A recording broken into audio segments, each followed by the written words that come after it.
നമസ്കാരം. ഇന്ത്യക്ക് ഇനി ആ മരണവിമാനം വേണ്ട. ബോയിംഗ് ഡ്രീംലൈനർ 787-8 ഫ്ലീറ്റ് നിർത്തലാക്കാൻ തീരുമാനം നടപ്പിലാക്കാൻ ഒരുങ്ങി കേന്ദ്ര സർക്കാർ. അഹമ്മദാബാദ് വിമാന ദുരന്തത്തിന്റെ പശ്ചാത്തലത്തിലാണ് ഈ തീരുമാനം. നേരത്തെ തന്നെ ബോയിംഗ് ഡ്രീംലൈനർ 787-നെ പറ്റിയുള്ള പല ആക്ഷേപങ്ങളും അതിന്റെ നിർമ്മിതിയിൽ വലിയ തോതിൽ കാലക്രമേണ അപകടം വരുത്തിവെക്കാൻ കാരണമാകുന്ന അപാകതകളുമുണ്ടെന്ന ആക്ഷേപം ഉയർന്നിരുന്നു. ഇതേ വിമാനത്തിന്റെ നിർമ്മാണത്തിൽ പങ്കാളിയായിരുന്ന അമേരിക്കൻ എഞ്ചിനീയർ ആണ് ഈ വിവരങ്ങൾ പങ്കുവച്ചിരുന്നത്. എന്നാൽ അന്നത് അവഗണിക്കപ്പെട്ടു. കാലങ്ങൾക്കിപ്പുറം 290 മനുഷ്യരുടെ ജീവൻ ബലി കൊടുക്കേണ്ടി വന്നു പറഞ്ഞതിൽ കഴമ്പുണ്ട് എന്ന് ബോധ്യം വരാൻ. അമേരിക്കൻ നിർമ്മിത വിമാനങ്ങളായ ബോയിംഗ് ഡ്രീംലൈനർ 787-8 സുരക്ഷാ അവലോകനത്തിനായി തിരിച്ചു വിളിക്കാനാണ് സാധ്യത എന്ന റിപ്പോർട്ടുകളാണ് ഇപ്പോൾ പുറത്തുവരുന്നത്.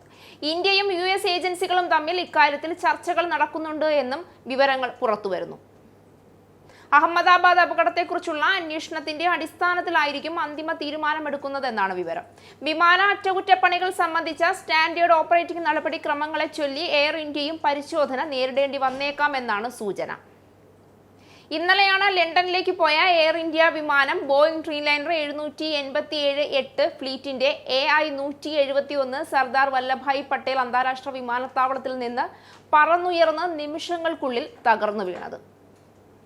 വിമാനത്തിലുണ്ടായിരുന്ന 242 പേരിൽ ഒരാൾ മാത്രമാണ് ജീവനോടെ രക്ഷപ്പെട്ടത്. ഉച്ചയ്ക്ക് 1:30 പറന്നുയർന്ന് ഉടൻ തന്നെ വിമാനം തകരുകയാണ് ഉണ്ടായത്. മേഘാനി നഗർ പ്രദേശത്തെ BJ മെഡിക്കൽ കോളേജ് ഡോക്ടർമാരുടെ റെസിഡൻഷ്യൽ ക്വാർട്ടേഴ്സിലേക്ക് ഇടിച്ചു കയറിയ വിമാനത്തിന് ഉടൻ തന്നെ തീ പടരുകയായിരുന്നു. അപകടത്തിന്റെ യഥാർത്ഥ കാരണം ഇതുവരെ വ്യക്തമാക്കിയിട്ടില്ല. ബോയിംഗ് 787 ഡ്രീംലൈനർ ഭൂഖണ്ഡാന്തര വിമാനങ്ങൾക്കായി എയർലൈനുകൾ ഉപയോഗിക്കുന്ന ദീർഘദൂര വൈഡ് ബോഡി വിമാനമാണ്. ഈടുനിൽക്കുന്നതും ഭാരം കുറഞ്ഞതുമായ സംയുക്ത വസ്തുക്കളുടെയും കൂടുതൽ വൈദ്യുത സംവിധാനങ്ങളുടെയും ഉപയോഗത്തിലൂടെ 20% കൂടുതൽ ഇന്ധനക്ഷമത വാഗ്ദാനം ചെയ്യുന്നവയാണ് ഇത്തരം വിമാനങ്ങൾ.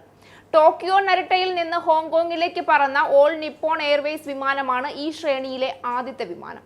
2011 ഒക്ടോബർ 26-നാണ് ബോയിംഗ് 787 ഡ്രീംലൈനറിന്റെ ആദ്യ വാണിജ്യ വിമാനം സർവീസ് നടത്തിയത്. ബോയിങ്ങിന്റെ വെബ്സൈറ്റിൽ ലഭ്യമായ വിവരങ്ങൾ അനുസരിച്ച് 1 ബില്യണിലധികം യാത്രക്കാർ 14 വർഷത്തിനുള്ളിൽ 787 ഡ്രീംലൈനറിൽ യാത്ര ചെയ്തിട്ടുണ്ട് എന്നാണ് വിവരം. 2011 സർവീസിൽ പ്രവേശിച്ചതിനു ശേഷം ഇന്നലെ വരെ മാരകമായ അപകടങ്ങളൊന്നും ഉണ്ടായിട്ടില്ല എന്ന റെക്കോർഡും ഡ്രീംലൈനർ സ്വന്തമാക്കിയിരുന്നു. ബോയിംഗ് 787 പരമ്പരയിൽ നിലവിൽ 3 മോഡലുകളാണ് ഉൾപ്പെടുന്നത്. അതിൽ ബോയിംഗ് 787-8 ആണ് ഏറ്റവും ചെറുതും ആദ്യമായി അവതരിപ്പിച്ചത്. 787-8ന് 248 യാത്രക്കാരെ വഹിക്കാൻ കഴിയും. കൂടുതൽ ദൂരം സഞ്ചരിക്കുന്ന 787-9ന് 296 യാത്രക്കാരെ ഉൾക്കൊള്ളാൻ കഴിയും. ഏറ്റവും വലുതായ 787-10ന് 336 പേർക്ക് ഇരിക്കാൻ കഴിയുമെന്ന് റിപ്പോർട്ട് ചെയ്യപ്പെടുന്നു. ബോയിംഗ് മോഡൽ അവതരിപ്പിച്ചതിനു ശേഷം 2500-ലധികം 787 വിമാനങ്ങൾ വിറ്റഴിച്ചു. ഇതിൽ 47 എണ്ണമാണ് എയർ ഇന്ത്യ വാങ്ങിയത്. ഇരട്ട എഞ്ചിൻ 787-ന് 2 തരം എഞ്ചിനുകൾ തിരഞ്ഞെടുക്കാം. GE എയ്റോസ്പേസ് അല്ലെങ്കിൽ റോൾസ് റോയ്സ് നിർമ്മിച്ചത്. വ്യാഴാഴ്ച തകർന്ന വിമാനത്തിലെ എഞ്ചിനുകൾ GE എയ്റോസ്പേസ് ആണ് നൽകിയത്. അതേസമയം ഇന്നലത്തെ അപകടത്തിന്റെ പശ്ചാത്തലത്തിൽ നടക്കാൻ പോകുന്ന അന്വേഷണത്തെ പിന്തുണയ്ക്കുമെന്ന് അവർ പറഞ്ഞു. അപകടം അന്വേഷിക്കാൻ കേന്ദ്രം ഒരു ഉന്നതതല സമിതി രൂപീകരിച്ചിട്ടുണ്ട് എന്ന് കേന്ദ്ര സിവിൽ ഏവിയേഷൻ മന്ത്രി റാം മോഹൻ നായിഡു ഇന്നലെ തന്നെ പറഞ്ഞിരുന്നു.